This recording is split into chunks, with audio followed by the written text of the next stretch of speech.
So we were just sitting down as we were setting everything up and reminiscing over how quickly this Ramadan has gone. It's the 28th day and obviously the 29th night. And subhanAllah, man, it's gone like wildfire. Suleiman over here, he thought it was the 27th night tonight.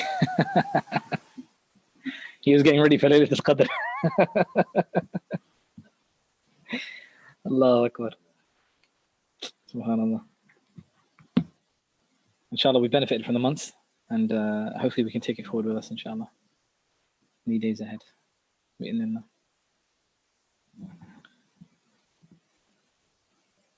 So Ayman's already getting in there with the questions, mashallah. Okay, in response to the business question yesterday, can you invest your pension in bonds, stocks, ISAs, as long as they are in halal companies, i.e. no beer, alcohol businesses, and make sure you do not take interest? Yeah, if all of the muharramat are your sort of, you're outside of that realm, then absolutely, man, alhamdulillah, your business is halal, and the sort of the borders and boundaries that you can go to with regards to how you make money and stuff, there's no limit. So as long as you abstain from those sort of those few things that Allah subhanahu wa ta'ala has mentioned and the Prophet have mentioned that are haram in terms of your dealings, then everything outside of that realm is perfectly halal, inshallah. A questioner is asking,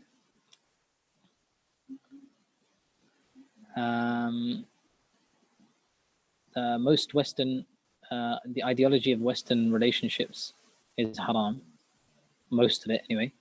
So is sexting haram between a husband and wife?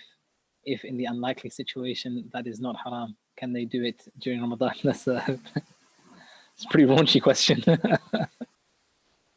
This is going to be edited out, right? Of the final cut, inshallah. Sorry? Yeah. But no, all right, so there's one thing that we need to say, yeah, is that there should be no shyness with regards to the questions that we ask, and especially if those are pertinent questions. Now, this whole thing about, in inverted commas, sexting, this is something that is really common within the youth, and everybody's doing it. Like it's very, very hard to come by where someone is not going to be doing something like this. Unless, alhamdulillah, they are chaste and they have been protected by Allah subhanahu wa ta'ala in our current age. And these are things that are happening for those of us who have kids, and we don't even know that they're going on, and they could be going on. So it is rampant sort of in our societies, and it's something that we do need to be aware of, and we need to recognize who are our kids' friends and who are they talking to, and so on and so forth, and that sort of thing. With regards to a husband and wife, there's no limits to what well, there are, but they're very sort of broad in terms of what you can and can't do and can and can't say between a husband and wife. Anything outside of that realm is haram, haram, haram to the nth degree. Okay, so with that strange beginning, inshallah, let us begin our synopsis, inshallah. Oh, a little ankabut. You are going to distract me, my friend.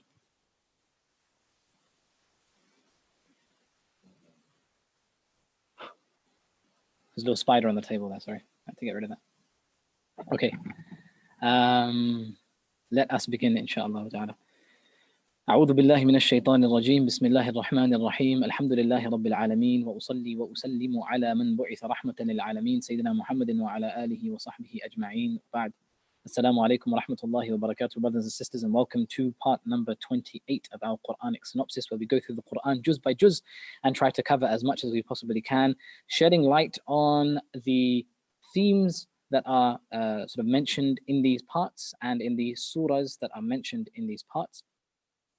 Hopefully giving us a good working map as to how to find our way through the Quran so we're not wholly lost when we read it, inshallah ta'ala. We have reached part number 28, juz number 28, and we are going to go through it, and we're going to sort of cover quite a few surahs, as is the case with the end of the Quran. The 28th, 29th, and 30th parts are all very congested with a lot of surahs within them. So inshallah, we're going to try our best to cover as much as we possibly can from them, inshallah ta'ala. The first of these surahs that we are going to encounter is a surah called Al-Mujadala or Al-Mujadila. It is both names are correct. It is the argument or the one who is arguing. with the Prophet sallallahu alaihi wasallam. So this argument took place between a woman called Khawla and the Prophet sallallahu alaihi wasallam. Now I say the word argument, I mean that in a very broad term. It was more like a sort of a discussion, a back and forth between the Prophet sallallahu alaihi wasallam. Khawla asking the Prophet sallallahu alaihi wasallam something, and the Prophet sallallahu alaihi wasallam saying something back to her. She rebutting to him, and then him saying something back to her, like that. It was a bit of a back and forth between Khawla bint Tha'laba and the Prophet sallallahu alaihi wasallam. And the backdrop to this story is basically that Khawla, she was married to a man called Aus ibn Samit, the brother of Ubadah ibn Samit, the illustrious companion of the Prophet sallallahu alaihi wasallam. And Aus too was a companion of the Prophet sallallahu alaihi wasallam. Now Aus, he was an old man, and Khawla was an old woman as well. So they were quite old when this incident took place. So basically what happened was that Aus turned around to Khawla and said, Anti alayya ka dhahri ummi. One day Khawla came to Aus, and they were speaking about something, and they had a little bit of a sort of a back and forth between them, shad wa jadb, pulling and pushing in terms of speech, and something probably to do with the household or something like that. It's not really mentioned in any of the narrations as to what they were arguing about, but they had a little argument at home.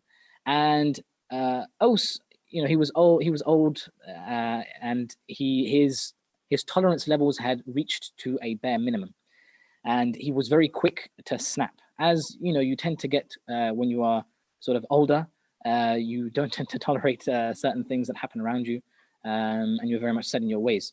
So he couldn't tolerate what Khawla was saying to him, so he said to her, Anti alayya ka dhahri ummi, that you are to me just like my mother, meaning that I can't come near you, I cannot have intercourse with you, we cannot be intimate together, our relationship ends at that, right?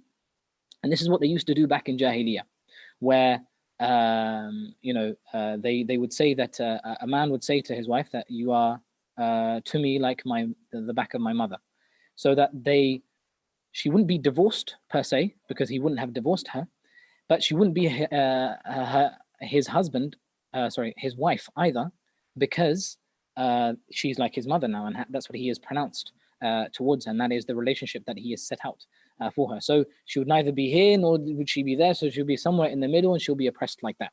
And she'll continue being in this relationship where she wouldn't be spent upon and her rights wouldn't be fulfilled, but neither would she be able to go and seek those rights anywhere else. And this was the first time it happened in Islam, after Islam came. And so Khawla, so Aus had regretted what he had said, and he went to Khawla again. He's like, what, I'm sorry, let's just pick up from where we left off. And he was like, no, not so fast, my friend. I need to know what the Prophet ﷺ has to say about this. So she went to the Prophet ﷺ and said, look, this is what my husband has said to me. What is my ruling? And the Prophet ﷺ said, look, I don't know. Nothing has been revealed to me with regards to your situation. Nothing has been revealed to me with regards to this thing called dhihar, right? Where you say that, it's a manzila bayn al-manzilatayn. You're not married, but you're not divorced either. Nothing has come down. All I know is that you can't touch him, he can't touch you. You can't be intimate together. So Khawla's like asking him again, like, please, like, make dua to Allah, find something for me, give me a ruling that, I know where I stand with regards to my husband. And he said the same thing to her, like, look, there's nothing that's been revealed to me, and all I can see is that, you can't be intimate together. And so she made dua to the Prophet, to Allah subhanahu wa ta'ala there and then. And she left the house of the Prophet sallallahu alaihi wasallam. And then Allah revealed to the Messenger of Allah sallallahu alaihi wasallam these ayat. قَدْ سَمِعَ اللَّهُ قَوْلَ الَّتِي تُجَادِلُكَ فِي زَوْجِهَا وَتَشْتَكِي إِلَى اللَّهِ وَاللَّهُ يَسْمَعُ تَحَاوُرَكُمَا إِنَّ اللَّهَ سَمِيعٌ بَصِيرٌ. That Allah subhanahu wa ta'ala has heard the statement of the one who is arguing with you. في زوجها, with regards to her spouse. وتشتكي إلى الله, and she complains to Allah subhanahu wa ta'ala. والله يسمع تحاوركما. Allah subhanahu wa ta'ala is listening to your conversation. He can hear it. إن الله سميع بصير. Allah subhanahu wa ta'ala is the all hearing, the all seeing. Now Aisha radiallahu anha was in the same house where this conversation was taking place, in the house of the Prophet sallallahu alaihi wasallam, and she was sitting in one side of the house, and she was saying that she couldn't hear the conversation that was taking place between the Prophet sallallahu alaihi wasallam and Khawla. But here Allah subhanahu wa ta'ala is saying that he hears from above the seven heavens. الَّذِينَ يُظَاهِرُونَ مِنْكُم مِّن نِّسَائِهِمْ. Then Allah subhanahu wa ta'ala goes on to sort of state what is the ruling with regards to someone who treats their wife like this. This is a very, very serious crime, and this is not something that is condoned by the Sharia. Rather, there is an expiation that a person has to do by freeing a slave, or feeding the poor, or fasting 60 days. 2 months consecutively. And then it goes on, إِنَّ الَّذِينَ يُحَادُّونَ اللَّهَ وَرَسُولَهُ كُبِتُوا كَمَا كُبِتَ الَّذِينَ مِنْ قَبْلِهِمْ. So a reminder that, look, obey Allah and His Messenger, follow in the footsteps of the Messenger sallallahu alaihi wasallam. Anybody who goes against the way of the Messenger sallallahu alaihi wasallam is going to be ultimately destroyed. Not like physically, maybe physically, but not necessarily physically, but their end result is always going to be at a loss. And when is that going to be? يَوْمَ يَبْعَثُهُمُ اللَّهُ جَمِيعًا فَيُنَبِّئُهُم بِمَا عَمِلُوا, on the day of Qiyamah. In verse number 6, that is. Then there's sort of like there's talk of secret gatherings that used to take place, and these secret gatherings, they used to take place between the Munafiqun and sometimes the Bani Israel at the time in Medina. And what they used to do is when they used to meet up secretly, they used to sit down, they used to cuss the Muslims, they used to cuss the Prophet sallallahu alaihi wasallam, they used to make fun of him and denigrate him and so on and so forth. They used to plot and plan and so on and so forth. Word came to the Prophet sallallahu alaihi wasallam that this is what used to happen amongst these groups.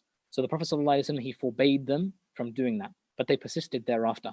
And so ayat were revealed in their regard. And these ayat are verse number 9, Ya ayyuhalladhina amanu.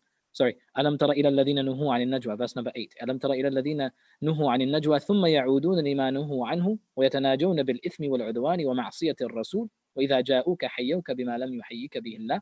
So they meet up together and they talk about all these sorts of things, like sinful things and sinful acts and disobeying the Messenger sallallahu alaihi wasallam and going against him and sowing discord amongst the believers and so on and so forth. They return to this after they have been, prohibited from doing it. وَإِذَا جَاءُوكَ حَيَّوْكَ بِمَا لَمْ يُحَيِّكَ بِهِ اللَّهُ. When they come to you after they've like sort of met up and they're all like fueled with this desire to show disobedience to you, they come and they give salam to you, or they give you a salutation which Allah subhanahu wa ta'ala has not given you that salutation. Yani they don't say salamu alaikum to you, they say assalamu alaikum, right? Death be upon you. And they try to disguise that as salam. And then there's a sort of an instance that happened to the Prophet sallallahu alaihi wasallam where one, I think it might have been a Jew that said that to the Prophet sallallahu alaihi wasallam, assalamu alaikum. And the Prophet sallallahu alaihi wasallam, he just returned to him, he just said, wa alaikum, and upon you too. So he understood what was going on. Then Aisha radiallahu anha, she heard it, and then she was like, wa alaikum assalam, wa alaikum al-la'na, and like, she started giving it to them as well. And he told Aisha, look, calm down, it's cool. And he's like, did you not hear what they said to you, Ya Rasulullah? And he's like, yes, I heard what they said, but did you not hear what I said to them? Wa alaikum, and that's enough for them. يا أيها الذين آمنوا إذا تناجيتم فلا تتناجوا بالإثم والعدوان. Then it's advice to the believers that when they meet, and when they meet in secret, so they have their own secret affairs to discuss, then let them meet in secret and discuss all those things that are pleasing to Allah and His Messenger only. Then there is etiquettes about what they do when they sit in their gatherings. يا أيها الذين آمنوا إذا قيل لكم تفسحوا في المجالس فافسحوا يفسح الله لكم. If it's told for you to make room for those people who are coming into the majlis, that are coming into the gathering, then make room. Allah subhanahu wa ta'ala will make room for you in Jannah. وإذا قيل انشزوا فانشزوا. And if it's told for you guys to rise, then rise. يرفع الله الذين آمنوا منكم والذين أوتوا العلم درجات. Allah subhanahu wa ta'ala, He has raised those who have iman.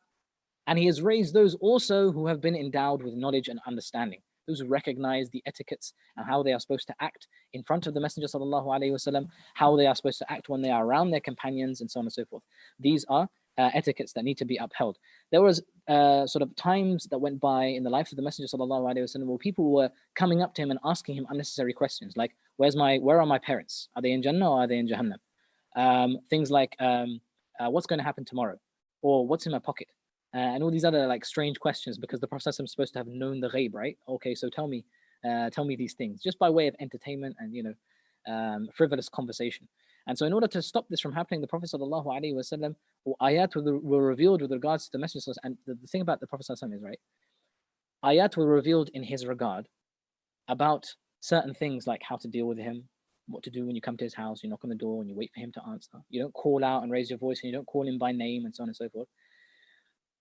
Someone's going to say that, okay, why is this revealed in the Qur'an? Shouldn't the Prophet just have told them himself? Why does it have to be revealed in the Qur'an? You have to remember that the Prophet ﷺ was extremely bashful.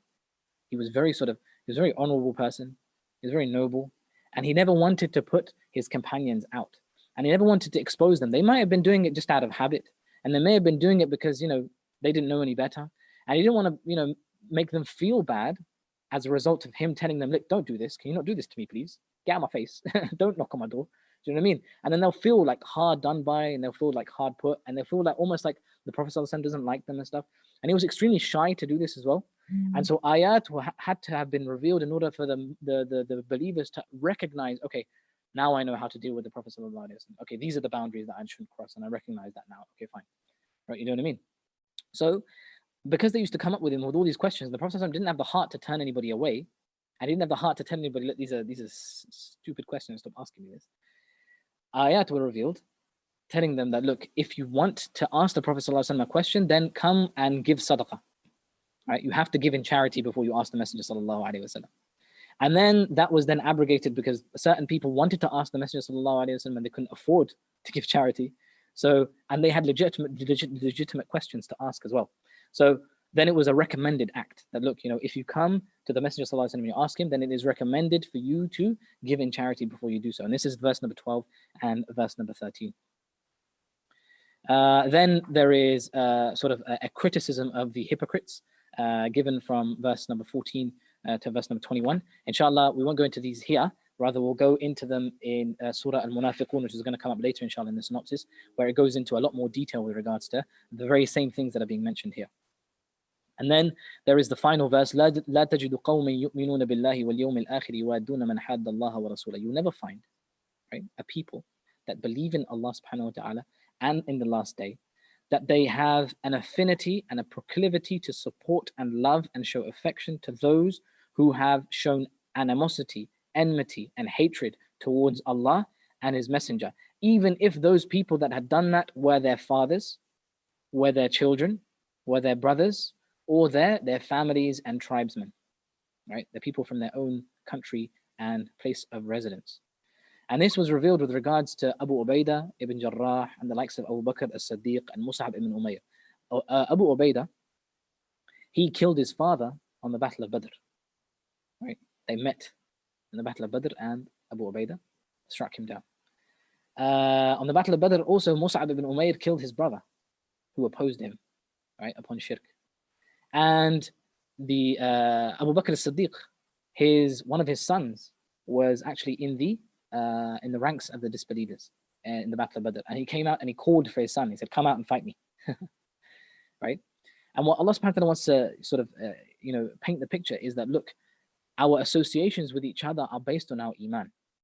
And that even if there is sort of blood ties and strong connections through family or through even close friends and so on and so forth, what trumps all of those things is your iman. So if it turns out that someone from your own family is showing enmity towards you just because of your iman, just because of your faith, and this is an important prerequisite and condition, right? It's not that all kuffar and all those who disbelieve in Allah subhanahu wa ta'ala are all our enemies and we have to fight them and call them and kill them and so on and so forth. None of that stuff here, right? Rather, when they show you enmity, when they show you disregard, just because of your iman, right? Your family ties to them do not take precedence over your iman. So it's like, okay, it's my brother, so I'm not going to say anything to him. He's cussing down the Prophet ﷺ in front of my face and I'm not saying anything. Why? Because he's my brother and I don't want to hurt him, I don't want to harm him, no, you stand up. You stand up for your iman. You stand up for the haqq, even if it is against your own parents and your own children and so on and so forth, right? And these are very extreme conditions. And Allah subhanahu wa ta'ala is, in this ayah, showing how pleased He is with these sorts of people who have shown their iman to be truthful.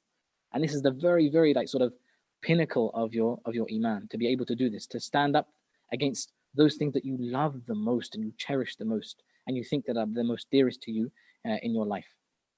When your iman is more dear to you than these things, then truly that is the reality of what iman should be. Okay, and that concludes Surah Al-Mujadala. Next is Surah Al-Hashr. Surah Al-Hashr refers to the story of Banu Nadir. Al-Hashr means banishment, right? Someone who's banished or people that are banished.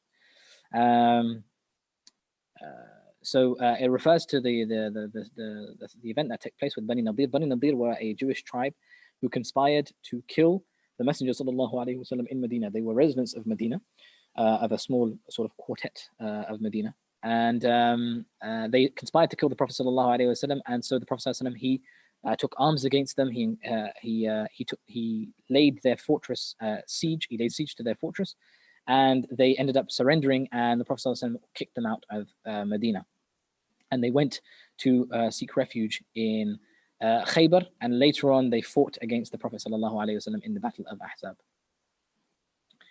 So that's the opening of this surah. سبح لله ما في السماوات والأرض وما في الأرض وهو العزيز الحكيم هو الذي أخرج الذين كفروا من أهل الكتاب من ديارهم لأول الحشر. Verse number 2.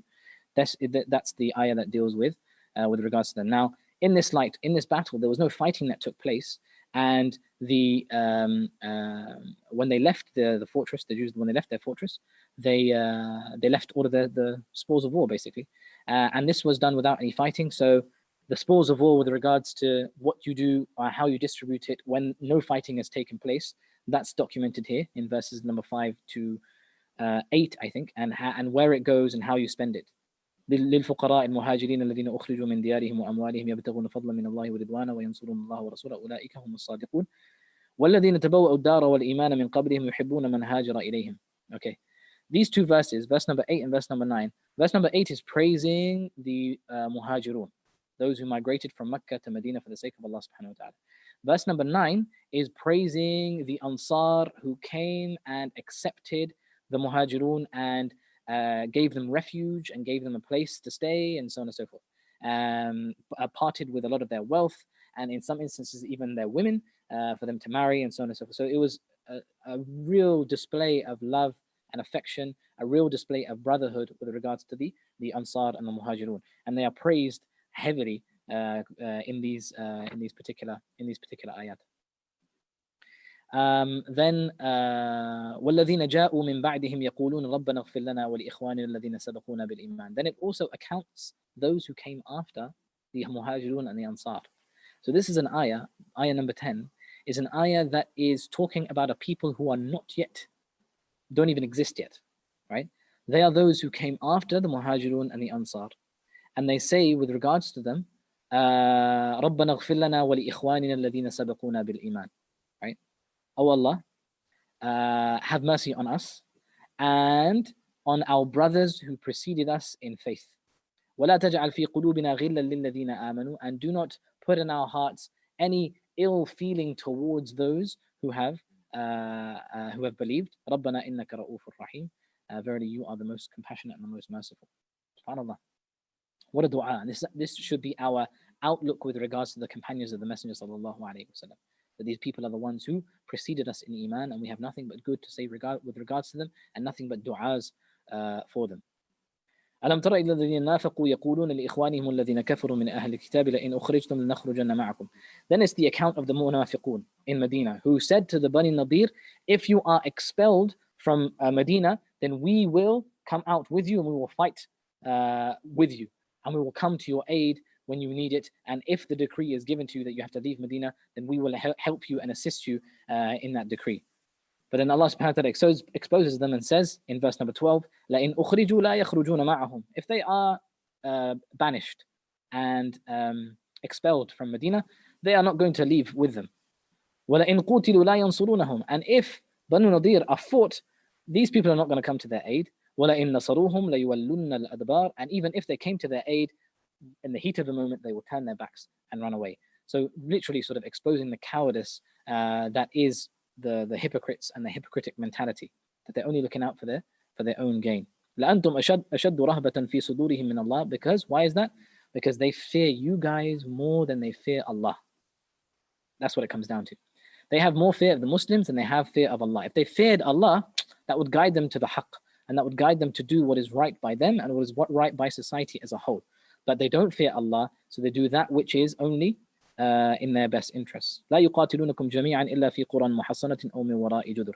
And they don't fight you except when they are, they have the upper hand, right? They have all of the equipment in the world. They have a fortress, and they fight you behind the wall, right? So they chuck arrows at you and so on and so forth, but they'll never meet you on the battlefield. بأسهم بينهم شديد. Between, right, these factions who are telling each other that we're going to come and help you, we're going to support you, and so on and so forth, there is enmity and animosity between them anyway, right? بأسهم بينهم شديد تحسبهم جميعا وقلوبهم شتى. You think that they are all together. When you look at them, you think, wow, they have a united front. but their hearts really are all divided. And the earliest opportunity to be treacherous to one another, they will be. Their example is the example of shaitan. كمثل الشيطان إذ قال للإنسان اكفر. Like shaitan who comes to Bani Adam and he says to him, disbelieve in Allah, associate partners with Allah, commit shirk with Allah subhanahu wa ta'ala. فلما كفر قال إني بريء منك إني أخاف الله رب العالمين. When he does disbelieve, right, he runs away from him and he says, you know what, I am not from amongst you, I am not from you, I didn't tell you to do that, you did it of your own accord, and so on and so forth, right? إني بريء منك إني أخاف الله رب العالمين. I fear Allah, the Lord of all the worlds, right? This is exactly the same as the shaitan. And this is exactly the same as what the munafiqun are doing. This is their example. They'll tell you, they'll give you the lip service, right? They'll tell you all the things that you want to hear, right? But when push comes to shove, they're nowhere to be seen, right? So it's like, yeah, disbelieve, and you finally disbelieve, and he's nowhere to be seen. Shaitan, man. Okay, Allah subhanahu wa ta'ala protect our iman, inshallah. Okay, then there's an ayah about muhasabat al-nafs, man, taking yourself to account. Ya ayyuha alladhina amanu ittaqullaha wal tanzur nafsum ma qaddamat lighad. O you who believe, be mindful of Allah and let each of you see what he has put forth for himself tomorrow. And yawm al-qiyamah. Or even tomorrow is in Friday. What is it that you have done today that is going to benefit you tomorrow? Wattaqullah, be mindful of Allah again. Ittaqullah, and then ittaqullah again. Inna Allah khabirun bima ta'amalun. Verily Allah subhanahu wa ta'ala is all aware and he is well informed of what you do. وَلَا تَكُونُوا كَالَّذِينَ نَسُوا اللَّهَ فَأَنْسَاهُمْ أَنفُسَهُم. And do not be like those who forgot Allah, so Allah caused them to forget themselves. فَأَنْسَاهُمْ أَنفُسَهُم أُولَٰئِكَ هُمُ الْفَاسِقُونَ. They are those who are sinful with regards to Allah. لا يستوي أصحاب النار وأصحاب الجنة أصحاب الجنة هم الفائزون. The people of Jannah and the people of Nar, they are not equal. أصحاب الجنة, the people of Jannah, they are the ones who are truly successful. لو أنزلنا, verse number 21, لو أنزلنا هذا القرآن على جبل لرأيته خاشعا متصدعا من خشية الله. If this Qur'an was to be revealed upon a mountain, right, to a mountain, you would have seen that mountain to be humble and crumble in the awe of the Qur'an. متصدعا من خشية الله, in the awe of Allah subhanahu wa ta'ala. وتلك الأمثال نضربها للناس لعلهم يتفكرون. And that is a parable that we give to people so they may understand. And what Allah subhanahu wa ta'ala is trying to show us here is that, look, the mountain, which is this huge thing, right, that is insurmountable, immovable, cannot be crushed. If the Quran was to be revealed to the mountain, it will crumble at the awe of Allah subhanahu wa ta'ala, right? And the Quran is revealed to the Prophet sallallahu alaihi wasallam, and it is given to these munafiqun, and they have it in their hands and it is revealed to them. Their hearts, they're not moved by the Quran, meaning that their hearts are even harder and even more like sort of coarse and even more immovable and insurmountable than the mountains. The mountains will crumble, but the nifaq of the munafiq will remain until the end of time. SubhanAllah. And then it ends with the majesty of Allah subhanahu wa ta'ala's glorious names and attributes that we all know quite well now. Anyway, next, that concludes Surah Al-Hashr. The next is Surah Al-Mumtahana, which is the test of faith. Now, this is revealed with regards to, or the opening of which is all about a Sahabi called Hatim ibn Abi Balta'a. And now, Hatim ibn Abi Balta'a, his story is quite a precarious story, right? What happened was, the Prophet ﷺ is making plans to go towards Mecca with his army. Hatim ibn Abi Balta'a, he was a Meccan previously, a migrant. He took part in the Battle of Badr, so an illustrious companion, and one of those chosen by Allah subhanahu wa ta'ala. And one day, when the army was ready to set out and all the preparations were being made, Hatim wrote a letter. And within this letter, he was addressing his family, and he was requesting from some of those Quraysh in Mecca to look out for his family when the Prophet ﷺ comes in order to take over Mecca, take control of Mecca. And basically exposing the Muslims and their plans. So he sends it with a woman, and this woman, she packs her bags and she goes towards Mecca. And the Prophet ﷺ, he receives revelation that this is what Hatim ibn Abi Balta'a has done. So he sends out Ali and a couple of other companions, Ridwanullahi alayhim, in order to catch up with this woman. So they catch her, and they're like, where's the letter that has been given to you by Hatim? And she's like, I don't know Hatim, and Hatim didn't give me a letter. What are you talking about?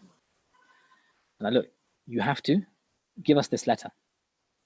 And so they searched in her, in her bags and everywhere, in her riding beast and our camel and stuff like that, and they couldn't find it anywhere. So some of the companions were like, maybe she doesn't have the letter. And Ali radiallahu anhu, he said, no, the Prophet is not lying, and Allah subhanahu wa ta'ala is not lying. This is Jibreel alayhi salam came down to the Prophet sallallahu alayhi wasallam and told him. So it can't be a lie. So he turned to her and he said, look, you better give us this, or we're going to do something that you're not going to be pleased with. So she's like, fine. So she took it out of, she had plaits in her hair. And so within these plaits, she had hidden the letter. So she took it out of there and she gave it to them. And they took it back to the Prophet sallallahu alayhi wasallam. He took the letter and he went to Hatim and he said, Hatim, why did you write this letter? He said, Wallahi, I still believe in Allah and His Messenger. I have never, ever, the thought has never crossed my mind to ever leave the fold of Islam. Nor am I doing it because I have some sort of enmity towards Allah and His Messenger. Rather, the only reason why I did it is because that when I left Mecca, I left my family there. And I left them with no other person to look out for them there, except for Allah. And I feared that when we come to the conquest of Mecca, that they will somehow be harmed in the conflict. So just to save them, I sent that letter. And so Umar radiallahu anhu, when he heard this, he was like, La da'ni adribu unuqa hadha al-munafiq. Right, let me cut the head of this hypocrite. And the Prophet said, no, this is Hatim. This is he fought with us in the battle of Badr. Allah subhanahu wa ta'ala is pleased with him and he is pleased with Allah. And I believe what he is saying. And so the first ayat of this surah were revealed with regards to him, reprimanding him for what he done. That this is something that shouldn't come from a mu'min. That you should trust in Allah and His Messenger.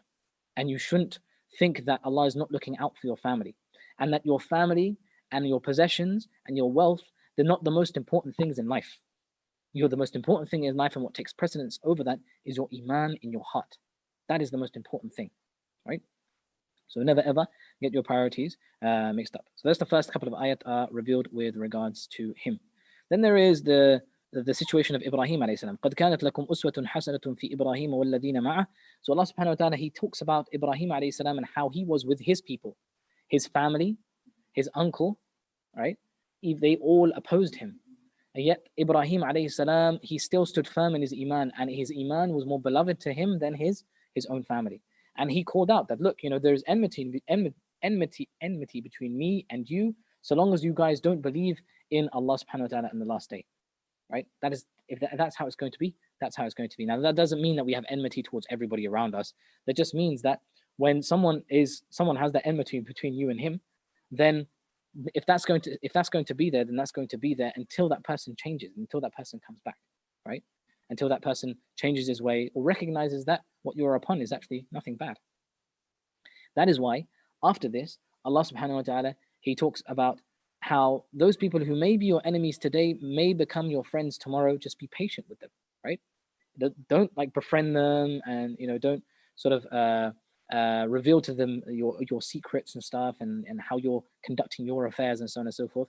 Rather, be cordial to them. There are certain people that you don't deal with at all, because they are your enemies, and they are the ones who have shown animosity towards you and your and what you're upon. And there are some who are neither here nor there. They're cool. Allah subhanahu wa ta'ala hasn't told you to be harsh with these people and be violent towards these people, or say bad things towards these people. عسى الله أن يجعل بينكم وبين الذين عاديتم منهم مودة. It may be that those who are your enemies today may be your friends tomorrow. Wallahu qadir. Allah subhanahu wa ta'ala can do anything. Wallahu ghafurur rahim. And Allah subhanahu wa ta'ala is the most merciful and the most compassionate.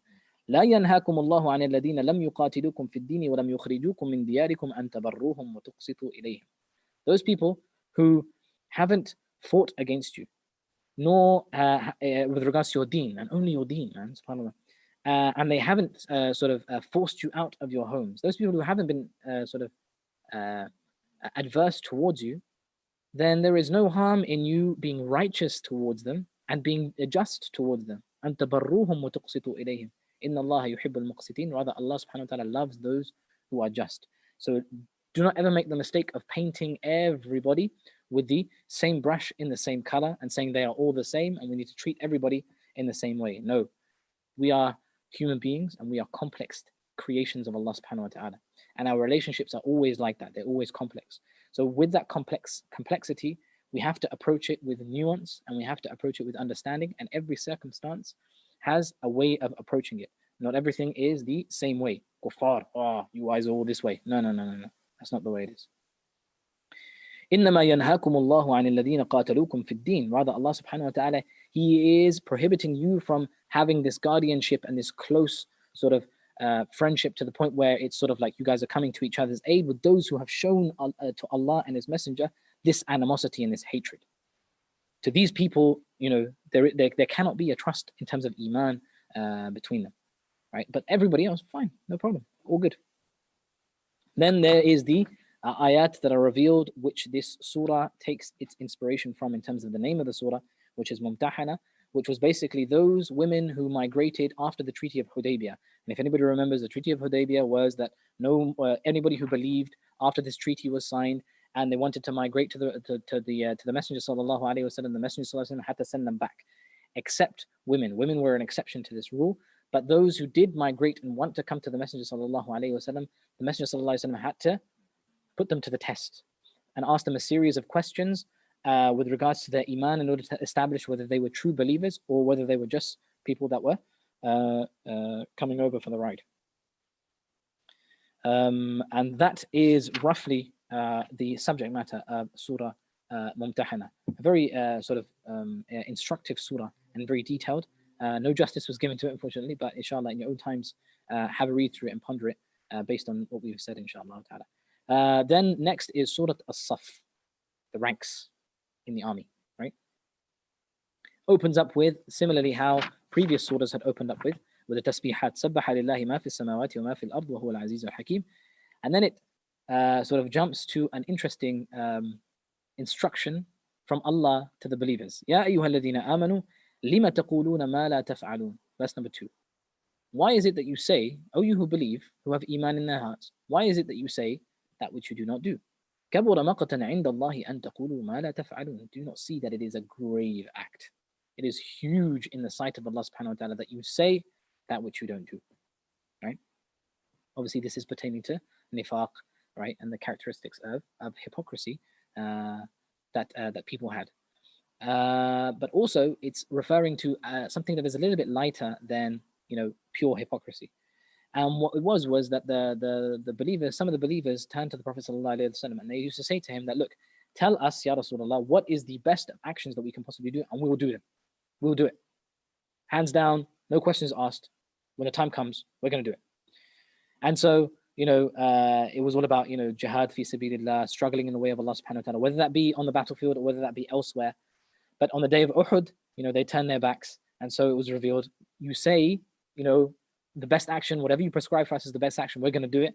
And the best action is prescribed, and then you turn your backs and you turn your heels and you run away from it. Do not say that which you don't do, right? Don't say you're going to do something and you don't end up doing it. Be realistic with yourself, right? That's kind of the message that is being sent here.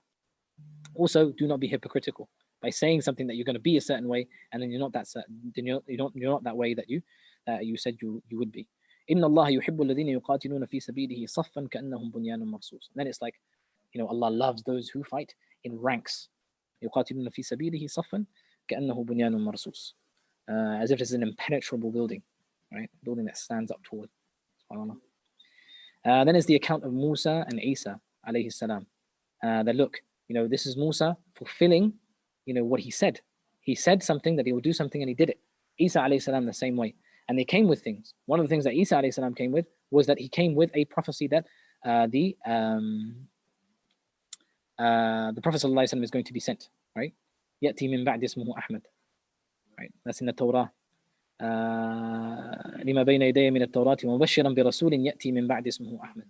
Right, so there's a messenger that is Ahmad, the praiseworthy, that is going to be sent. And this is in the Bible and in the Torah as well. It may be changed now It may have been sort of interpreted in different ways or translated in different ways, so that it's not discernible anymore as to whether the Prophet ﷺ by name is actually mentioned in the Qur'an or not, or sorry, in the Injil or the Torah or not. But there's some pretty cool videos out there as well about on YouTube about establishing that fact. ومن أظلم مما افترى على الله الكذب. Let's keep it in context, inshallah. So Allah subhanahu wa ta'ala, then there's a couple of verses about sort of fighting in the way of Allah subhanahu wa ta'ala. تؤمنوا بالله ورسوله وتجاهدون في سبيل الله بأموالكم وأنفسكم ذلكم خير لكم إن كنتم تعلمون يغفر لكم ذنوبكم. So the rewards of struggling in the cause of Allah subhanahu wa ta'ala, whether that be on the battlefield or otherwise with your own self and with your wealth, is that Allah subhanahu wa ta'ala forgives you all of your sins. ويدخلكم جنة تجري من تحت الأنهار, and He grants you Jannah, gardens under which rivers flow. ومساكن طيبة في جنات عدن, and castles and the best of abodes. ذلك الفوز العظيم, that is the true success. That is the greatest of successes. This is the first and foremost thing that you should think about and you should want when you struggle in the cause of Allah subhanahu wa ta'ala. Nothing more. There is no material gain that you're supposed to be getting out of your struggle in the way of Allah subhanahu wa ta'ala. If you get it, fine. If you don't get it, that's not your purpose of doing it. But because Allah subhanahu wa ta'ala recognizes that that is something that we love, and that is something that we are prone to, and that is something that we are hoping for, Allah subhanahu wa ta'ala, He mentions it as well. وَأُخْرَى تُحِبُّونَهَا نَصْرٌ مِّنَ اللَّهِ وَفَتْحٌ قَرِيبٌ وَبَشِّرِ الْمُؤْمِنِينَ. And the way He says it is وَأُخْرَى تُحِبُّونَهَا, and something else, another thing that you guys love, نَصْرٌ مِّنَ اللَّهِ, right? Victory from Allah subhanahu wa ta'ala, and triumph over your enemies. وَفَتْحٌ قَرِيبٌ وَبَشِّرِ الْمُؤْمِنِينَ, and give glad tidings to those who have Iman. But the first and foremost, the most important thing is your Iman. Your want to أن تكون كلمة الله هي العليا, right? To raise the state of Allah subhanahu wa ta'ala and His Messenger. يا أيها الذين آمنوا كونوا أنصار الله. Then at the end of this surah, we are the similitude is given to us and the Ansar, the Hawariyun, the disciples of Isa alayhi salam, right? Where Isa alayhi salam, he called out Man ansari ila Allah to his disciples. He said, who are my helpers in order to get me to Allah, in the path of Allah? Who are my helpers? And the Hawariyun, they say, Nahnu Ansarullah, we are your helpers. So be like that. Be like the Ansar. Be like those who, when they say they are going to do something, they do it and they come to the aid of Isa alayhi salam. فَآمَنَتْ طَائِفَةٌ مِّن بَنِي إِسْرَائِيلَ وَكَفَرَتْ طَائِفَةٌ. A group of them believed and a group of them disbelieved. And Allah subhanahu wa ta'ala, He aided those who believed because of their Iman. Because of their Iman. Nothing else. Not because of their numbers. Right? Not because of their wealth. Not because of their nothing else. Just because of their Iman. فأصبحوا ظاهرين, and they became successful. And that concludes Surah As-Saff. And then we go into Surah Al-Jumu'ah. This is the halfway point of the juz. So let's take a breather, inshallah, and see what's going on in the world. Bi'idhnillah. Where is my cursor? Here we are. What's the ruling on listening to music? Not music with bad lyrics, but even classical music. Also, is it correct that the Prophet ﷺ used to dance? Sorry for multiple questions. Yeah, one question at a time, guys. What's the ruling on listening to music? So listening to music, there is a difference of opinion with regards to the sort of listening to music as to whether it is completely haram or whether it is just makruh. Either way you look at it, it's not a good thing. It's not something that should be encouraged, and it's not something that should be done, especially frequently, and even on the odd occasion. There were instances where music was played and instruments were played. So it's not a blanket haram rule upon music entirely, but music is there only for enjoyment and just to sort of listen to and take your time out with. And so anything that is considered as something that is going to take you away from the remembrance of Allah subhanahu wa ta'ala, which music kind of does, is considered impermissible. But at the same time, and there are a hadith of the Prophet ﷺ that talk about, from my ummah, those are going to try and make what is haram halal, and they're going to call it by different names. And one of the things that he mentioned was musical instruments. So it begins at the haram spectrum, but then you have things like anashid and other things they're not necessarily haram, but they're sort of in the makruh mubah section of what is impermissible. I hope that adds some clarity. There's a lot more detail in that discussion, so inshallah, hopefully we can go through it another time. Is it correct that the Prophet used to dance? No, it's not correct. Sorry for multiple. No, it's fine. You can ask the company you work for if they have Sharia compliant pension manage. Okay, Sahil, I don't know what you're asking there. Can you ask the company you work for if they have Sharia compliant pension and manage that? Maybe, I suppose, yeah. Moses feared that he would be punished for the murder he committed, but he wasn't. What made Pharaoh not to punish Moses? Jazakallah khair. Maybe because he was actually innocent and it wasn't something that he did purposefully. So it wasn't murder that he committed. And it was just an accident, and that was well known by that time. So they didn't have enough evidence on him to try him. Plus, the Pharaoh had bigger fish to fry as well. Do we need to be more conscious of what we offer the next generation in terms of social activities in order to ensure that they keep to what is halal? Absolutely, absolutely. How do we do that? Most mosques offer youth clubs, etc., for boys, but very little is offered for teenage girls. Yeah, so the mosque, I think it was someone else had written, can't remember who it was, but about how sort of the masjid, there's a lot of stigma behind divorcees, and it's almost as if the masjid only caters to families and those who have children and so on and so forth, and not really to those who are single, perhaps, or those who are single parents, if you like. So I suppose this is like the evolution of the masjid. Is that something on my camera? Ajib. This is the evolution of the masjid. So the masjid, you have to remember, has gone through stages in history. And the masajid in the UK, when they were first built by a certain demographic of people that came from a certain sector of society or a certain part of the world, and Islam is practiced there in a certain way. So the masjids naturally adopted that way of doing things. Now, the Muslim community here in the UK, we've evolved and we've progressed, and we have, that we have a different way of doing things, right? Not to say that is un-Islamic in the slightest, not at all. But our masjid, we are looking for our masjid to provide services that are more than just prayer, right? And that is pretty much the prophetic mosque as well, right? Because the prophetic mosque wasn't just a place of prayer. Now, historically, the masajid in the UK have catered for sort of middle-aged working men, right? And hasn't really catered for many of the other demographics. In the sort of the last 10, 15, maybe 20 years, we're seeing a massive shift in the way that is approached in terms of the redevelopment of the masajid and so on and so forth, and how they are building, how the new masajid have been built, and how the current masajid are being sort of renovated and rebuilt as well. The way of looking at what services are required in a masjid and what's the purpose of the masjid as a whole, external to or extra to prayers is drastically changing. And that is very much how we've looked at the redevelopment project here at INL as well, in North Finchley Masjid. So how we're approaching that situation, we're approaching it in a way that, we're not looking at just prayers. It's a lot of other things, youth activities, mother-toddler groups, a lot of activities for sisters, sort of interfaith, multi-faith activities as well. So having spaces dedicated for these sorts of things, inshallah ta'ala. So there is definitely a step in that direction, inshallah, and that's definitely happening. But there's things that we can do in order to cater for the next generation. There's so many things out there. There's this whole thing about, I know a couple of people that are even on our group, mashallah. What they did for Ramadan is they build a little mosque out of like cardboard boxes in their homes and stuff like that, just to get their kids into the habit of having a feel or having to connect to the houses of Allah subhanahu wa ta'ala, and what you do when you go to a mosque and stuff like that. So you don't necessarily have to deal with the uncles in the masjid with your kids when you bring them. You can train them at home in a cardboard masjid, inshallah. So things like that. So things like that are really, really cool, mashallah. Can a woman travel and go on holiday without her brothers, as they will not leave their lives, I think, is that what you mean, to go on holiday with their sister?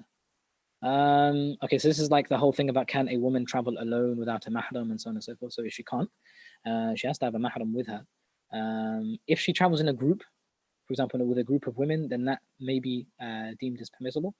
If she can be safe, and that is sort of taken from the analogy of the idea of going to Mecca for the pilgrimage, where a woman doesn't have a mahram to take her and she only finds a group of women to go with. Is that permissible for her to go to Mecca and do the pilgrimage like that, and that was deemed permissible. Qadi Iyad, who was a 6th century Maliki scholar, one of the best that had ever come out in Andalusia, he sort of his fatwa mentioned with regards to that as well. But that's with regards to Hajj.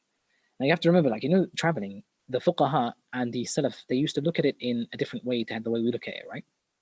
So we want to go to, like, different places around the world just to see, how it's like, and it's kind of like it's a trend, right, more than anything else. But the Sahaba and the Salaf as-Salih, what they used to look at travel and traveling to different places was whether it was safaru ta'a or safaru ma'siyah, whether it was a trip that was for the worship of Allah subhanahu wa ta'ala, the obedience of Allah subhanahu wa ta'ala, or whether it was a journey or a trip that was for the disobedience of Allah subhanahu wa ta'ala, the displeasure of Allah subhanahu wa ta'ala. That's how they would look at it. They wouldn't look at it in terms of, like, I want to go here for the sake of going there for, just to see what it's like or whatever. Even though there are ayat about قُلْ سِيرُوا فِي الْأَرْضِ فَانْظُرُوا كَيْفَ كَانَ عَاقِبَةُ الْمُكَذِّبِينَ. Right, go out in the world and see how Allah subhanahu wa ta'ala, what he did to the previous nations, right? So you go to, like, the pyramids in Giza and stuff, and you see all the artifacts of in the Museum of Cairo of the pharaohs and what happened to them and so on and so forth. And all of this is to remind yourself about what happened to the people before. But if it's just like a holiday, just put your feet up, relax, and just chill and get a tan on. Even though if you're brown, you don't want to get another tan because you just it's not a good look. If it's for all those things, then the Sharia doesn't necessarily look fondly upon those sorts of things, but it doesn't look at it in a sort of like a bad way either. It's just something that is whatever, mubah. But with regards to traveling without a mahram in all those things, then you should ideally have a mahram with you. So if your brothers don't go with you, inshallah, your husband will go with you. Couple goals. Wa alaikum salam. Can you please explain the two mithl for asr? Oh, okay. So this is to do with like ihtiyat. So the ahnaf, they have this thing about the time between dhuhr and asr, because there's no way to discern it, like, physically. It's basically by shadow. There could be a chance where you may pray your dhuhr late enough that you end up missing dhuhr, or you pray your asr early enough that you pray it in dhuhr time before the actual start time of asr, right? Whereas maghrib is the sunset, fajr there's the dawn, isha there's the light in the sky, the whiteness in the sky disappears, so it's all dark. That's how you know that these times have started. So there's something clearly discernible. Whereas dhuhr and asr, there's nothing clearly discernible in the sky except the length of your shadow. And the length of your shadow, it differs depending on how high the sun is and how low the sun is in the summer and the winter months and so on and so forth. So they have this ihtiyat about mithl awal, mithl thani. That's where it all comes from. That's the I think that will suffice, inshallah. Is it okay for me to pray at the first asr timing? Yeah, it's perfectly fine. Both of them are considered asr times. One of them is just a precautionary ruling. Wicked lectures. Wicked is in good. You stole my line. Okay, so some of the questions, guys, are really long in terms of their text. So inshallah, if you can like shorten them and make them into like a question that is discernible, inshallah. I know sometimes the question requires context, but I have the time that I can answer questions in. And as you've been noticing for the past couple of days, I've been really tight on time. So reading the questions out when they're really long are quite difficult. So I'm going to save those long ones, inshallah, and I'll try and address them later. Is playing the keyboard piano haram? I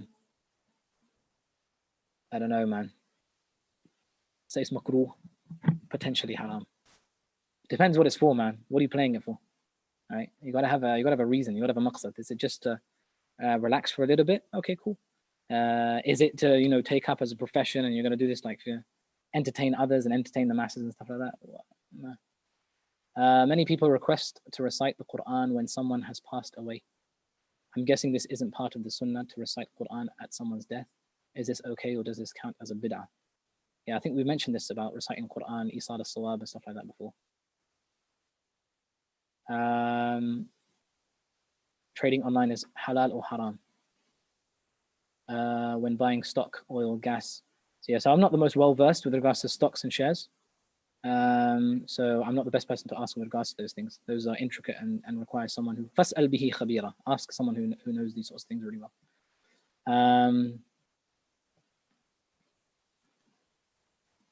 Okay. Okay. Yesterday you said when the horn is blown on the day of judgment, people will come out of their graves. My question is, how will the people who are cremated come out because they were not buried? Their ashes were scattered, thrown in the river, and sometimes buried like Hindus, etc., and people cremated. So when we're buried, give it about 10, 15, 20 years, 30 years, 100 years from now, our bodies are also going to be just like those who have been cremated. They're going to turn to dust and they're going to be no more, right? And they're going to be small little minerals that are mixed within the soil that allow the grass to grow, right? That's all our bodies are going to be. So if Allah subhanahu wa ta'ala can bring those bodies back, bringing back people who have been cremated is just as easy. What if you pray Isha when Fajr time enters, but you didn't know for the past few days? Then your Isha prayer will be considered qada and not ada. You would have missed the Isha prayer. But Isha prayer is not something you normally miss, right? There's a lot of time to pray. All right, let's see what's happening in the YouTube. We'll take one or two more questions, inshallah, and at 8:30 we'll resume. What sort of freedoms? Hold on, let me scroll up. Are deceased parents and relatives aware of the sadaqah or hajj that we do on their behalf? Allahu a'lam. Perhaps and perhaps not. I'm not sure. Because the rewards will reach them, right? And the du'as will reach them in terms of the reward for them. So the benefit in this dunya for them stops, except in three ways: sadaqah jariyah, ilmun yuntafa'u bihi, or waladun salihun yad'u lah.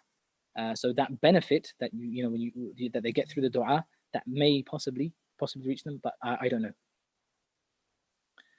Assalamu alaikum. Can you go through how to do ghusl after janaba? Secondly, is it allowed to do with full bath or rather than standing in the shower? So the ghusl is basically washing your entire body with water and doing the actions of wudu in it, right? And you have to make sure that every part of your body has water has gone on it. So you wipe your entire body. Soap is not allowed to be mixed with that. It has to be done with water and purely water on its own. With no soap. So if you wash your body with soap first, make sure all of that soap is washed off, and then do your ghusl. Then do the niyyah for the ghusl and do your ghusl, and then at the end of which you do your wudu with it, right? So you do all of the actions of wudu at the end, or you can do it beforehand, where you do the ghusl all with water before you do any soap in your shower or in your bath, and then you do the actions of wudu, and then you can wash yourself with soap. But then you're going to have to do wudu after that because most likely you're going to have attached to your private parts, which breaks your wudu. What sort of freedoms do souls enjoy in the barzakh? So that's quite a detailed topic, inshallah. Perhaps we'll go through that when maybe we'll do like a life after death series or something like that, and we can talk about that sort of stuff, inshallah. I have married with a boy that I don't like, but just for my parents' desire I have married, but in heaven can I live with my lover? No, that doesn't work like that. But inshallah, a bit of a sad situation that you find yourself in. My heart bleeds for you. But no, that's not the case. You are with your husband in Jannah. But it may be that your husband in Jannah will have all the characteristics that you love and you find sort of affection in, inshallah. So it's not all despair. And be good to your husband, inshallah.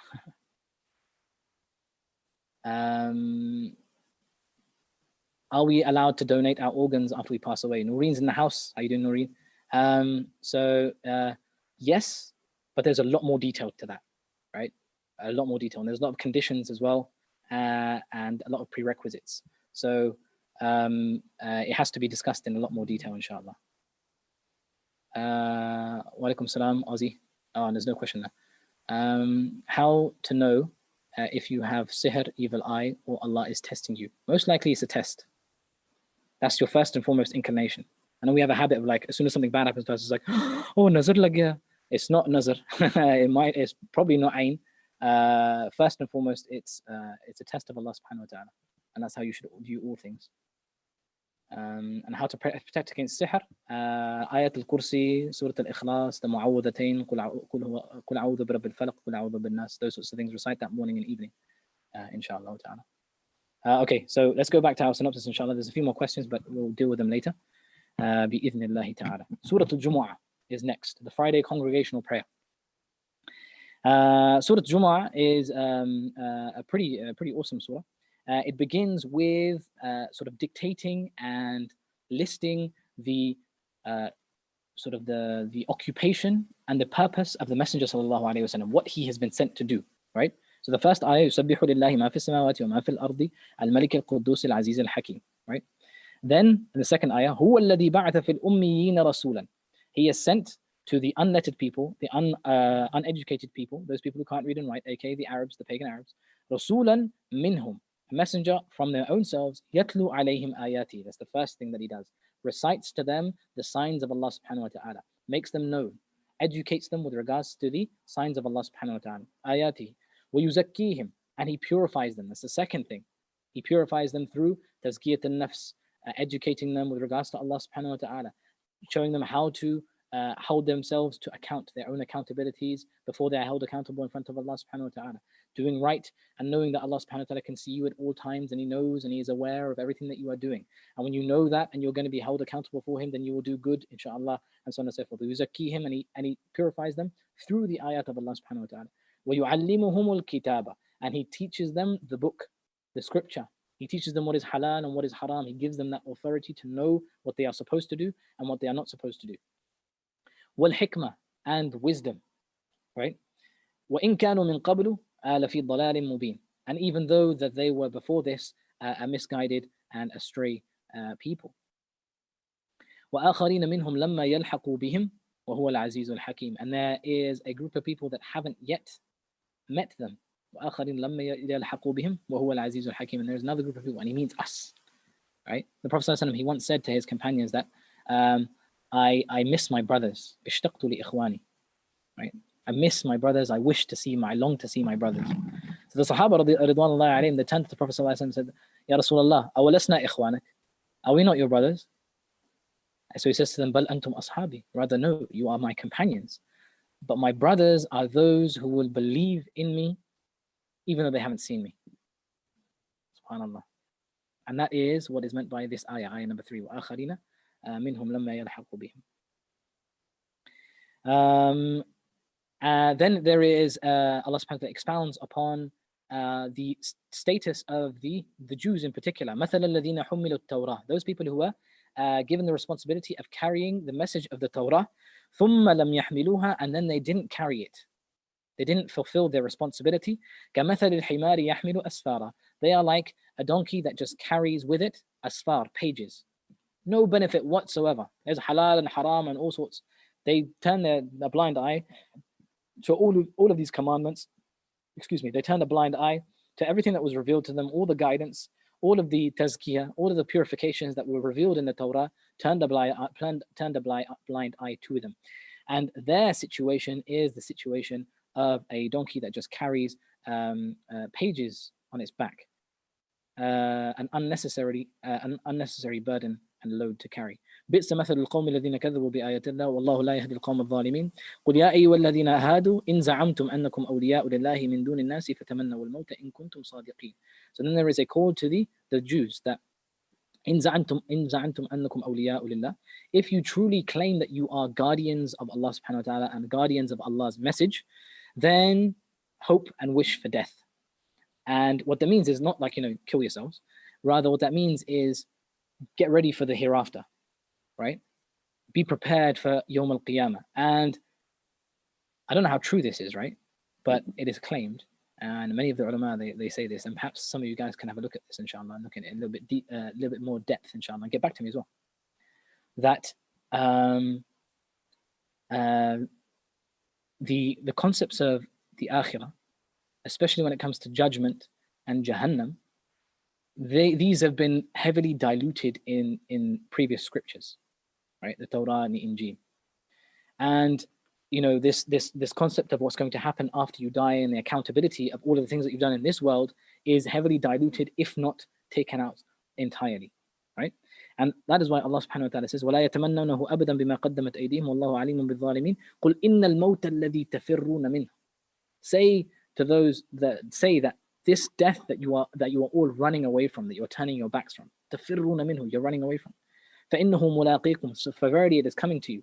ثم تردون إلى عالم الغيب والشهادة فينبئكم بما كنتم تعملون. Then you will be returned to Allah subhanahu wa ta'ala, the alim al-ghayb wa shahada, the one who knows everything that is seen and everything that is unseen. فَيُنَبِّئُكُم بِمَا كُنتُمْ And then he will inform you of those things that you used to do. Right? And this is basically telling us that, look, the Prophet ﷺ has come with a message, and this is his purpose, right? To recite the ayat, to purify you through them, to teach you the book of Allah and the laws, and to give you authority to know what is right and wrong, and for you to act by that, and wisdom. He has given you the wisdom of how to bring that about into your life, the mechanics of it all, right? How he did it, his sunnah, his way of life, all of that stuff. This is what the Prophet ﷺ has come with. This is his sunnah, this is his message, this is what you need to follow. If you don't follow it, you will be like those who they were revealed to them a scripture, they didn't act by it, they didn't rise up to the responsibility, so they were like donkeys who just carried pages on their backs. We are like donkeys. If we don't live up to the Qur'an, we are just like donkeys who claim that there's this book and we carry it and we put it on our shelves and all it does is just collect dust. Let us not be like those, brothers and sisters. Let us rise up to this responsibility, connect with the Qur'an, and be as Allah subhanahu wa ta'ala wanted us to be. At the end of this surah, يَا أَيُّهَا الَّذِينَ آمَنُوا إِذَا نُودِيَ لِلصَّلَاةِ مِنْ يَوْمِ الْجُمُعَةِ فَاسْعَوْا إِلَى ذِكْرِ اللَّهِ وَذَرُوا الْبَيْعَ. Number 9 to number 11 is all about Jumu'ah and coming to the congregational prayer. And it's interesting as to, this is where the surah gets its name from, and this is where it's inspired from. It's interesting, like, to see the turn of events. You have the message and the purpose of the Messenger sallallahu alaihi wasallam. Then if you don't do it, this is what you'll be like, in terms of how the people before were like. And then you have Jumu'ah. Jumu'ah is here, and it's mentioned here after these two things, is because that, look, Jumu'ah is a day in which we are reminded of the ayat of Allah subhanahu wa ta'ala. Jumu'ah is the day in which we purify ourselves. We have a ghusl, right? We come to the masjid. We are remembering Allah subhanahu wa ta'ala, reciting Surah Al-Kahf and so on and so forth. There are all these sunan in order to purify ourselves and remind us of the ayat of Allah subhanahu wa ta'ala. يُعَلِّمُكُمُ الْكِتَابَ and يُعَلِّمُهُمُ الْكِتَابَ, sorry, and we learn the book of Allah subhanahu wa ta'ala. So we hear the Imam, he gets up and he recites ayat of Allah subhanahu wa ta'ala. He explains those ayat and how to enact them in your life, and the hikmah and the way of the Messenger sallallahu alaihi wasallam, his sunnah, how he enacted it in his life, so that we can derive benefit from it and instill that into our lives, so that we can actually fulfill our responsibilities as Muslims. We can truly submit to Allah subhanahu wa ta'ala and carry out our responsibility with regards to what this Qur'an has ordained for us. And Jumu'ah, it houses all of that, and it stops us from being those donkeys that carry unnecessary loads on their backs. بإذن الله تعالى. فإذا قضيت الصلاة فانتشروا في الأرض وابتغوا من فضل الله. And do not let sort of like the things of the issues of the dunya distract you from coming to this prayer. That when you come to the prayer, you listen attentively, you do all the necessary prerequisites you need to do with regards to Jumu'ah, and as soon as it's over, فَانْتَشِرُوا فِي الْأَرْضِ, go about in the entire earth of Allah subhanahu wa ta'ala and seek his sustenance. Nothing is limited to you. Come to the prayer, remind yourselves of Allah subhanahu wa ta'ala, and go after that and do whatever it is that you want to do. Earn whatever it is that you want to earn. That is truly, that is where true success lies. واذكروا الله كثيرا لعلكم تفلحون وإذا رأوا تجارة أو لهوا انفضوا إليها وتركوك قائما قل ما عند الله خير من اللهو ومن التجارة والله خير الرازقين. And that Allah subhanahu wa ta'ala is reminding the believers of the instant that took place where the Prophet ﷺ was standing on the minbar and he was giving the khutbah, and a caravan had come from outside of Medina with all these new trade goods, and they had heard this caravan that was coming in, so they all got up and they left and they went to the caravan while the Prophet ﷺ was giving his sermon. Subhanallah, left him there on his own, right? وَتَرَكُوكَ قَائِمًا قُلْ مَا عِنْدَ اللَّهِ خَيْرٌ. What Allah subhanahu wa ta'ala has is a lot better than any of these trades people have. مِنَ اللَّهْوِ, right, from these enjoyments and from these distractions, وَمِنَ التِّجَارَةِ, and from doing business. وَاللَّهُ خَيْرُ الرَّازِقِينَ. Allah subhanahu wa ta'ala is the best of providers. That concludes Surah Al-Jumu'ah. Then we go into Surah Al-Munafiqun. Surah Al-Munafiqun is a surah that obviously it does what it says on exactly what it says in the tin, really, which is talks about the Munafiqun, and it is a heavy criticism of them. In the opening, it is إِذَا جَاءَكَ الْمُنَافِقُونَ قَالُوا نَشْهَدُ إِنَّكَ لَرَسُولُ اللَّهِ. The Munafiqun are known to pay lip service. That's what they're known to do. Their hearts, they harbor kufr in their hearts. They disbelieve in Allah and His Messenger, but they outwardly profess Islam. So when you look at them on the outside, everything is a perfect Muslim. They wear the hijab, they have the beard, they wear the thobe, a white thobe as well. They're using the miswak and stuff like that. Everything about them screams Iman, right? But in their hearts is a kufr. And you don't know. You have no idea, right? So you treat them as Muslims. They give you salam, you say wa alaikum salam, and so on and so forth. And they themselves don't recognize, because they think that because they're doing these actions, this is what constitutes iman. This is what constitutes being a believer. And they can get away with it because no one's called them up on their nifaq, because no one can see their nifaq. So both the believers, the true believers, are deluded by the munafiqun, and the munafiqun themselves are deluded by themselves, because what they think they are doing is right. And they come to the Messenger sallallahu alaihi wasallam and they bear witness. They swear by Allah that he is the Messenger of Allah. The Messenger sallallahu alaihi wasallam doesn't need them to swear that. Wallahi, you're the Messenger of Allah. Wallahi, I do this. I give in charity, and I give this much in charity, and I that. You don't need to what's the word? You don't need to justify your actions. You don't need to justify your iman to the Prophet sallallahu alaihi wasallam. Your iman is your iman. It is in your heart, right? And it should show naturally on your actions if it's true. But you don't have to pay that lip service. You don't have to justify. I swear by Allah subhanahu wa ta'ala that you are the Messenger of Allah. And this is like Abdullah ibn Ubay ibn Salul was the head of the munafiqun in Medina. And he would every Jum'ah, when the Prophet sallallahu alaihi wasallam would come to give his khutbah, he would get up right as the Prophet sallallahu alaihi wasallam is climbing the minbar. And he'd say, Ayyuhan nas, هذا رسول الله إليكم فاسمعوا له وأطيعوه. Right? This is the messenger. Oh people, this is the messenger that has been sent to you. So listen to him and obey him. Right? And he used to say that at the beginning when the Prophet ﷺ first came to Medina.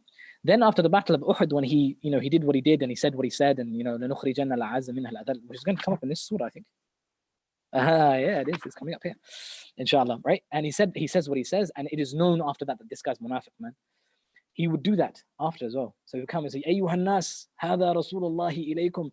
And people, his own tribe, would grab him by his thobe and pull him down and say, Lasta bidak. You don't have the right to say that anymore, my friend. Your nifaq has been shown. So anyway, this is what they used to do. They used to swear by Allah. And Allah subhanahu wa ta'ala, he testifies, Wallahu yashhadu innal munafiqina lakathibun. So you have the testimony of the munafiq, which is a lie, and the testimony of Allah subhanahu wa ta'ala, which is the truth, that testifies that they are truly liars. اتخذوا أيمانهم جنة فصدوا عن سبيل الله. They took their oaths as a junnah, as a shield, as a protection, right? فصدوا عن سبيل الله. So they stopped others from getting close to Allah subhanahu wa ta'ala. They stopped others in the path of Allah subhanahu wa ta'ala. Now, stopping others in the path of Allah, this is a statement that is often associated with disbelievers, those who have clear animosity to Allah and His Messenger. But here, the hypocrites who harbor disbelief in their hearts but don't necessarily show it, they are the ones who stop also the believers from getting to Allah subhanahu wa ta'ala. ذلك بأنهم آمنوا ثم كفروا فطبع على قلوبهم. That's because they believed and they followed that belief with disbelief.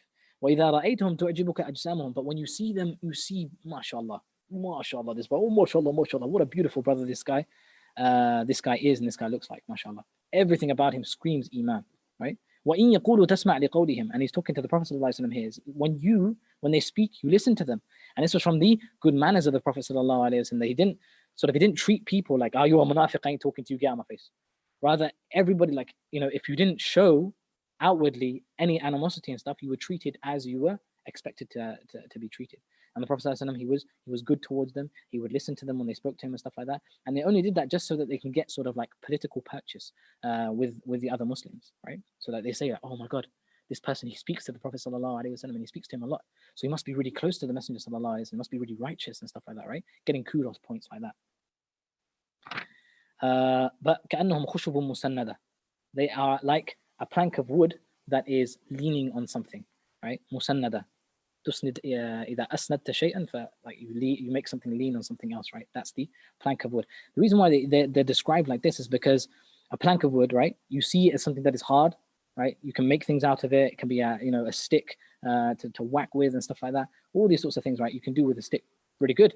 But the stick is not standing upright on its own. Rather, it is leaning on somebody else. It's leaning on something else. It gets its support from something else, meaning that they don't have true iman in their heart, but they only get fake iman by leaning on the good actions of others, leaning on their associations with Muslims, the association with the Prophet sallallahu alaihi wasallam. Look, Ya Rasulullah, I talk to you and we have good relations and so on and so forth, right? So this is the situation of a munafiq. هم الذين يقولون لا تنفقوا على من عند رسول الله حتى ينفضوا. They are the ones who say, do not spend upon those who are in the company of the Messenger sallallahu alaihi wasallam, these poor men and women who are in the company of the Messenger sallallahu alaihi wasallam. Don't spend on these guys. Rather, withhold your wealth and only spend on yourselves. وَلِلَّهِ خَزَائِنُ السَّمَاوَاتِ وَالْأَرْضِ. Allah subhanahu wa ta'ala is the one who has all the treasures in the heavens and the earth. And that is why Allah subhanahu wa ta'ala, He says, يَا أَيُّهَا الَّذِينَ آمَنُوا لَا تُلْهِكُمْ أَمْوَالُكُمْ وَلَا أَوْلَادُكُمْ عَنْ ذِكْرِ اللَّهِ. Verse number 9. That do not allow your families, لا تُلْهِكُمْ أَمْوَالُكُم, your wealth, and your families, وَلَا أَوْلَادُكُم, your children, should I say, عَنْ ذِكْرِ اللَّهِ, on the, don't allow them to distract you from the remembrance of Allah subhanahu wa ta'ala. Right? Because the munafiqun, they saw that their honor and their power and their strength was in their wealth and in their children, right? And we have that, we have that too sometimes in our societies as well. Where the richer amongst us are the most honorable and the most well respected, and the ones who have, the most successful children who study in King's College or Oxford or Cambridge or something like that. They're like, oh wow, my kid studies here and my kid does this and my kid does that. And what does your kid do? He's got a BTech. Oh, I'm sorry. Those sorts of things, right? So we have the similar kind of mentality, right? But it's very much a mentality that is not associated with the believers. So do not allow this false sense of honor to distract you from the true honor, which is وَلِلَّهِ الْعِزَّةُ وَلِرَسُولِهِ وَلِلْمُؤْمِنِينَ وَلَكِنَّ الْمُنَافِقِينَ لَا يَعْلَمُونَ. Right? In verse number 8. To Allah belongs nobility and honor, and to the messenger, and to those who believe. That is where your honor lies. And then it ends with spending in the way of Allah subhanahu wa ta'ala. That is what softens your heart. We mentioned before that spending in the way of Allah subhanahu wa ta'ala, in verse number 10, spending in the way of Allah subhanahu wa ta'ala is always closely related to your iman and is a sign of your iman. Those who have iman, they spend in the way of Allah, and those who don't have iman, they don't spend in the way of Allah. And that concludes Surah Al-Munafiqun. Next is Surah At-Taghabun. Taghabun means mutual loss and gain, and it is referring to verse number 9, يَوْمَ يَجْمَعُكُمْ لِيَوْمِ الْجَمْعِ ذَلِكَ يَوْمُ التَّغَابُنِ, where sort of, everybody's either going to be a winner or a loser on the day of judgment, and that is the taghabun. It comes from the word ghabn, which means to lose, to make a loss in your final sort of accounts at the end of the year. Anyway, so verse number 1 to 4 is all about Allah subhanahu wa ta'ala's majesty in His ability and His knowledge. Wallahu ala kulli shay'in qadir, wallahu alimun bidhati sudur. His ability, Allah subhanahu wa ta'ala is able to do all things, and His knowledge, Allah subhanahu wa ta'ala knows all things, right? The next couple of ayat from 5 to 7 is a reminder of the people before. ذَلِكَ بِأَنَّهُمْ أَلَمْ يَأْتِكُمْ نَبَأُ الَّذِينَ كَفَرُوا مِنْ قَبْلُ فَذَاقُوا وَبَالَ أَمْرِهِمْ وَلَهُمْ عَذَابٌ أَلِيمٌ. That those people, there were people that came before you who were destroyed for their sins. ذَلِكَ بِأَنَّهُمْ كَانَتْ تَأْتِيهِمْ رُسُلُهُم بِالْبَيِّنَاتِ, because messengers came with them with clear proofs and they rejected them. فَكَفَرُوا وَتَوَلَّوا وَاسْتَغْنَى اللَّهُ وَاللَّهُ غَنِيٌّ حَمِيدٌ. Then it's about the day of judgment, which we just mentioned, verse number 9, ذَلِكَ يَوْمُ التَّغَابُنِ. And then shortly after that, it is all about the reliance upon Allah subhanahu wa ta'ala. Ma asaba min musibatin, from verse number 11 to verse number, I'd say 15. It's all about the reliance on Allah. Whatever afflicts you, verse number 11, ma asaba min musibatin illa bi idnillah. Whatever happens to you only happens to you because of Allah subhanahu wa ta'ala. Allah wants it to happen to you. وَمَن يُؤْمِن بِاللَّهِ يَهْدِ قَلْبًا. And whoever believes in Allah subhanahu wa ta'ala, Allah will guide his heart. Subhanallah, guide your heart. Wallahu bi kulli shay'in alim. Allah subhanahu wa ta'ala is over all things knowledgeable. And the crux of the matter, وَأَطِيعُوا اللَّهَ وَأَطِيعُوا الرَّسُولَ. That's the most important thing. And that is where the reliance of Allah subhanahu wa ta'ala truly lies. And that is why Allah subhanahu wa ta'ala says after that in verse number 13, Allahu la ilaha illahu wa ala Allahi falyatawakkalil mu'minun. Upon Allah subhanahu wa ta'ala should the believers rely. And the way in which we rely on Allah subhanahu wa ta'ala is recognizing that He is able and has ability over all things. Go back to the beginning of the surah. And that He knows all things, He knows the outcome of all things, and He knows the outcomes of those things that even if they weren't to happen, He knows what's going to happen, and so on and so forth. The things that we've mentioned before with regards to qadr. And then from verse number 16 to the end is ways in which you can increase your reliance on Allah subhanahu wa ta'ala. يَا أَيُّهَا الَّذِينَ آمَنُوا إِنَّ مِنْ أَزْوَاجِكُمْ وَأَوْلَادِكُمْ عَدُوًّا لَكُمْ فَاحْذَرُوهُم. Verily, O you who believe, indeed in your spouses and in your children there is an enemy lying within. So be careful of that enemy. And this is coming in sort of in the context of reliance of Allah subhanahu wa ta'ala. So your spouses and your children could be a cause for you not to rely on Allah subhanahu wa ta'ala. So don't let them be a cause for that. And when they are a cause for that, then you're in trouble. But if you, وَإِن تَعْفُوا وَتَصْفَحُوا وَتَغْفِرُوا, if you forgive and look over and turn a new page, فَإِنَّ اللَّهَ غَفُورٌ رَحِيمٌ, then Allah subhanahu wa ta'ala is oft forgiving, most merciful. إِنَّمَا أَمْوَالُكُمْ وَأَوْلَادُكُمْ فِتْنَةٌ, your wealth and your children, verse number 15, are just a trial for you. They are just a test, nothing more, nothing less. وَاللَّهُ عِنْدَهُ أَجْرٌ عَظِيمٌ, and Allah subhanahu wa ta'ala has the best of rewards. And then it goes on to إِن تُقْرِضُوا اللَّهَ قَرْضًا حَسَنًا, right? وَأَنْفِقُوا خَيْرًا لِأَنفُسِكُم, spending in the way of Allah subhanahu wa ta'ala, again, heavily connected to your iman. INL 50/50, brothers and sisters. Go on our website for more details. Then we go on to, that concludes Surah At-Taghabun.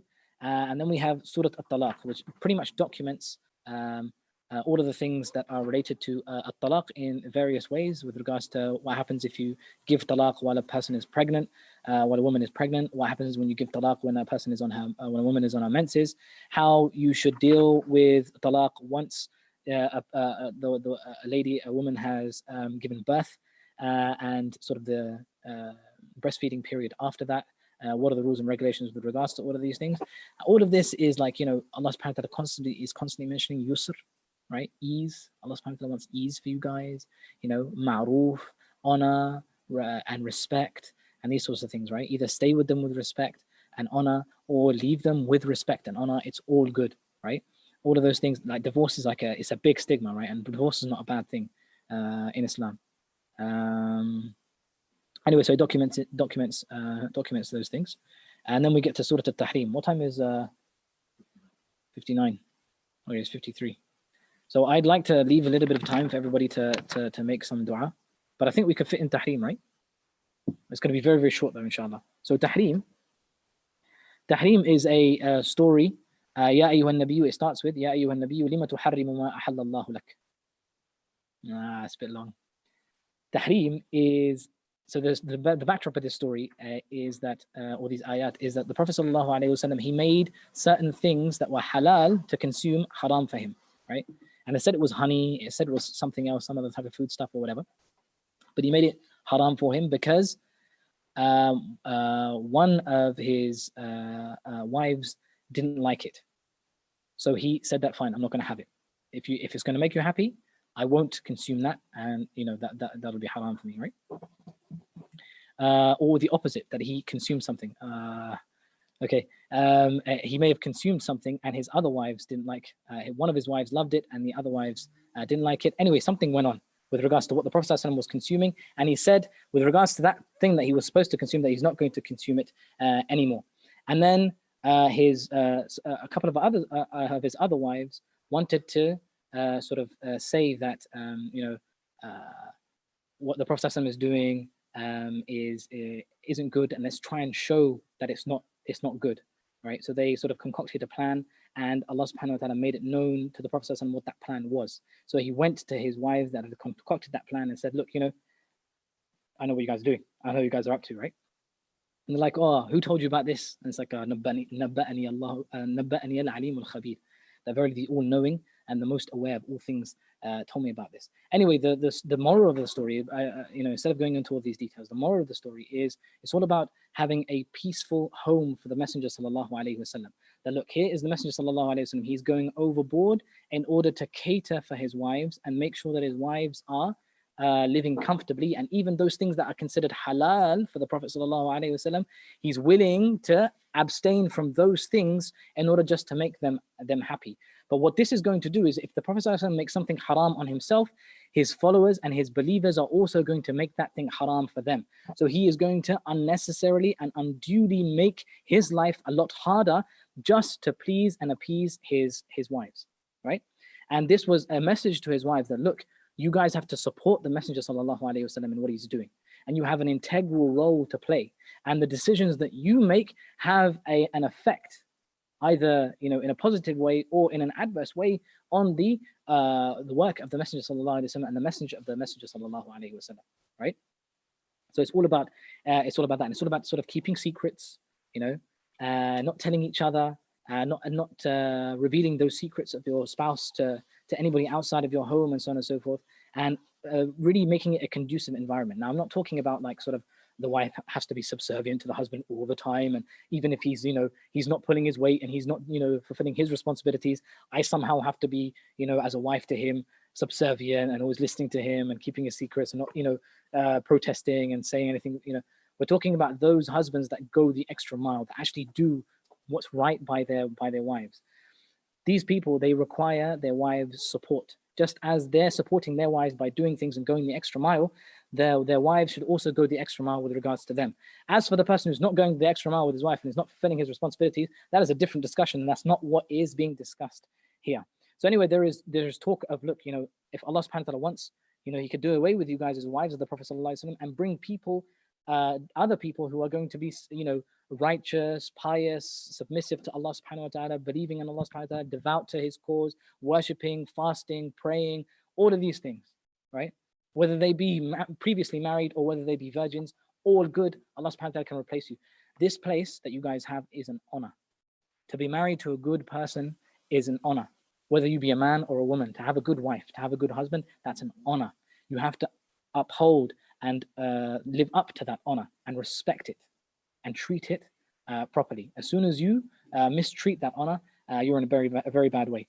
Anyway, then examples are given at the end of this surah from verse number 10 to 12 about some of the righteous women of the past, namely the wife of Fir'aun, and some of those women that weren't particularly righteous, i.e. the wife of Lut, as an example for what the beginning of this surah has come out with. Very brief intro to Surah Al-Tahrim. Have a read of it, inshaAllah ta'ala, and get yourselves used to it. I will stop there, inshaAllah, and make some time for the adhan. May Allah subhanahu wa ta'ala accept our fasting and our prayers. Allahumma taqabbal minna siyamana wa qiyamana wa ruku'ana wa sujudana ya Rabbil alameen. Allahumma ja'alna min utaqa'i shahri Ramadan. Allahumma adkhilna al-jannata ma'al abrar ya Rabbil alameen. Ya Akram al-Akrameen. Inshallah, please take a moment to make dua. And if you can remember a guy called Hamid, he'll be very grateful. And inshallah, I look forward to seeing you guys all tomorrow. Wassalamu alaikum wa rahmatullahi wa barakatuh.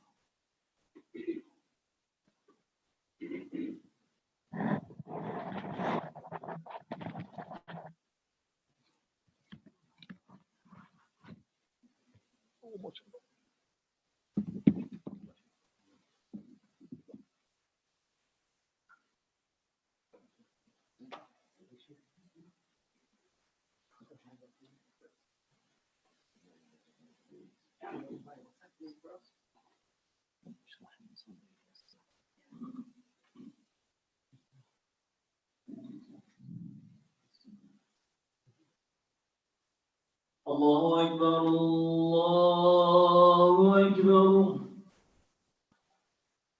Allahu Akbar, Allahu Akbar. Ashhadu an la ilaha illallah. Ashhadu an la ilaha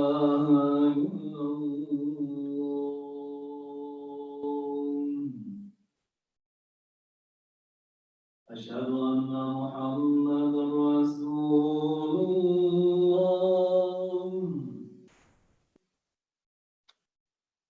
أشهد أن محمدا رسول الله.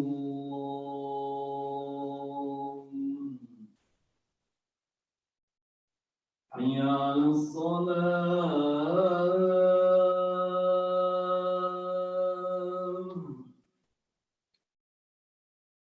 حي على الصلاة.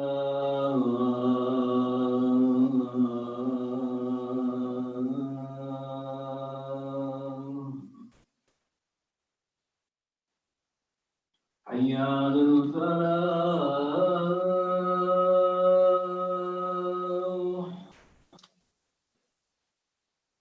حي على الفلاح.